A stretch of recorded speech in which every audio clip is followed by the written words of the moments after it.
Success Mantra. We shape future.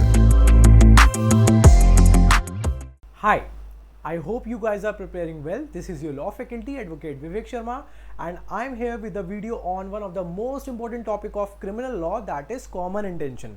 अब देखिए ये कॉमन इंटेंशन होता क्या है, हमने कई बार ऐसे इंस्टेंसेस को देखा है जहां पर कुछ लोग एक अपराध को कर रहे होते हैं, बट ऐसा भी कई बार होता है कि उन्हीं में से कुछ लोग सीन ऑफ क्राइम पर मौजूद नहीं थे, वो या तो कहीं और थे या फिर बाहर रह के इंतजार कर रहे थे, ठीक है। बट बाद में हमें ये देखने को मिलता है कि सब पर इक्वल चार्जेस लगे। फॉर एग्जाम्पल मान लीजिए 3-4 लोग किसी का मर्डर करने गए, अब उनमें से 2 लोग सिर्फ बाहर खड़े थे ये देखने के लिए कि अगर कोई आएगा तो वो अंदर 2 लोगों को बता देंगे। यानी ये जो बाहर खड़े 2 लोग हैं इन्होंने कोई एक्टिविटी में पार्टिसिपेशन नहीं किया है। कौन सी एक्टिविटी में? वो मर्डर वाली एक्टिविटी में। बट स्टिल कोर्ट इन सब के ऊपर इक्वली मर्डर के चार्जेस लगा रहा है। तो ऐसा क्यों? वो कौन सा रिलेवेंट प्रोविजन है हमारे इंडियन पिनल कोड का जो ऐसी सिचुएशन में इक्वल चार्जेस को पॉसिबल बनाता है? चलिए देखते हैं। It talks about the section 34 of Indian penal code, that is common intention. अब देखिए ये जो वर्ड है कॉमन, तो बेटा एक बात याद रखनी है हमें, कॉमन का मतलब होता है प्रायर मीटिंग ऑफ माइंड्स। पहले से एक प्रायर नॉलेज होनी चाहिए सारे ही अक्यूज्ड या फिर ऑफेंडर्स में, ठीक है। तो common denotes prior meeting of mind, point number 1। अब देखिए इसकी जो बेयर एक्ट की लैंग्वेज है वो क्या बोलती है? वो बोलती है when a criminal act is done by several. अब देखिए सेवरल में कुछ फिक्स नहीं है, यानी 2 या 2 से ज्यादा कितने भी हो तो कॉमन इंटेंशन का जो टैग है वो आपके ऊपर लग सकता है। अब यहां लिखा है when a criminal act is done by several persons in furtherance of the common intention of all, each of such person, उनमें से हर एक व्यक्ति जिम्मेदार माना जाएगा, shall be liable, जिम्मेदार माना जाएगा, ठीक है, उस काम के लिए। किस मैनर में? in the same manner as if it were being done by him alone। इस तरीके से आप लाइबल माने जाएंगे कि वो पूरा काम आप अकेले ने किया है। देखिए इसमें टेक्निकलिटी ये है, कई बार ऐसा भी होता है कि कोई क्राइम हुआ, ठीक है। अब इस लैंग्वेज को हम हटा देते हैं यहाँ से। देखिए समझिए, कई बार ऐसा भी हो सकता है कि मान लीजिए कोई क्राइम हुआ, जैसे कि मान लीजिए जस्ट अ मिनट गाइस।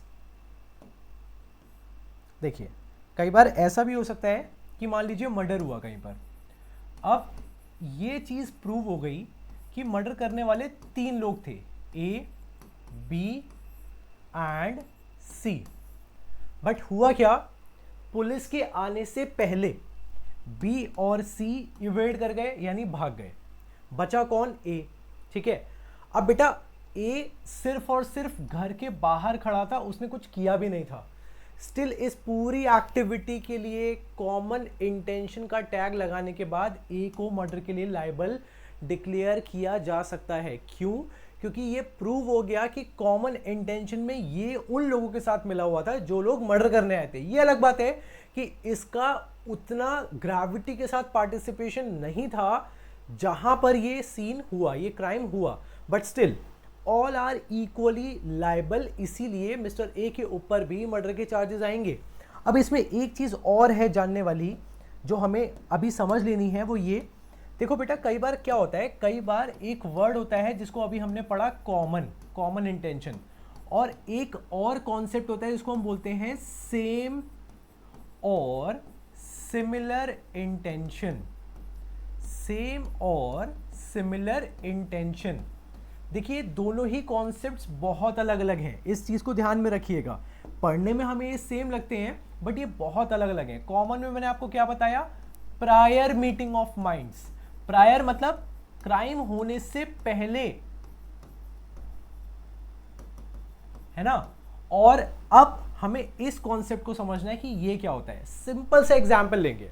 देखिए मान लीजिए मैं किसी रोड से जा रहा था, मैंने ये देखा रास्ते में कि मेरे फ्रेंड की किसी से फाइट हो रही है, मेरा फ्रेंड किसी को मार रहा है, कोई मेरे फ्रेंड को मार रहा है।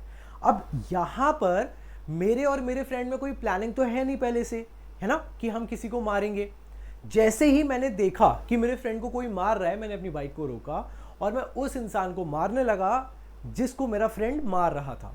अब यहाँ पर क्या आप ये बोलेंगे कि मेरे और मेरे फ्रेंड के बीच में कॉमन इंटेंशन है? जी नहीं, ये कॉमन इंटेंशन नहीं है। ये ऑन स्पॉट मैंने सामने वाले की एक्टिविटी को देखकर जो इंटेंशन फॉर्म की है उसको हम बोलेंगे सेम और सिमिलर इंटेंशन। तो सेम और सिमिलर इंटेंशन बिल्कुल डिफरेंट कॉन्सेप्ट है। यहाँ पर प्रायर मीटिंग ऑफ माइंड्स नहीं होता है।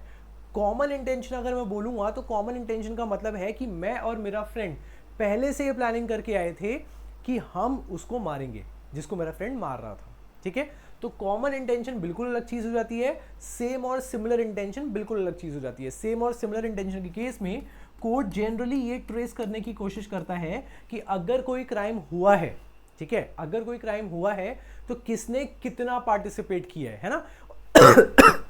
सॉरी, इसीलिए हमें दो वर्ड देखने को मिलते हैं जिसको हम बोलते हैं प्रिंसिपल ऑफेंडर, यानी मुख्य आरोपी। ये वो इंसान है जिसने वो पूरा क्राइम किया है। और एक चीज हो जाती है एकम्प्लिस। एकम्प्लिस का मतलब होता है साथी, जिसने साथ दिया। ठीक है, तो देखो क्या होता है, मान लो मेरे फ्रेंड से मर्डर हो जाए और जब मैं उस रोड से जा रहा था तब मैंने देखा कि मेरा फ्रेंड किसी को मार रहा है, तो मैं भी उतर के मारने लगा। पहले से कोई प्लानिंग नहीं थी। ठीक है, तो यहां पर कोर्ट ये ट्रेस करने की कोशिश करेगा कि मेरे फ्रेंड का उस पर्टिकुलर क्राइम में कितना रोल रहा और मेरा कितना रोल रहा, क्योंकि उस क्राइम में, उस मर्डर के क्राइम में हमारी कॉमन इंटेंशन नहीं थी, सेम और सिमिलर इंटेंशन थी। तो सेम और सिमिलर इंटेंशन के केस में कोर्ट ये डिसाइड करने की कोशिश करता है कि अगर दोनों ने या दो से ज्यादा लोगों ने पार्टिसिपेट किया है तो हर एक ने कितना पार्टिसिपेशन दिया है, हर एक की जो एक्टिविटी थी वो कितनी ग्रेव थी, उसकी ग्रेविटी क्या थी। ठीक है, ऐसे ही और कॉन्सेप्ट्स को जानने के लिए बने रहिए।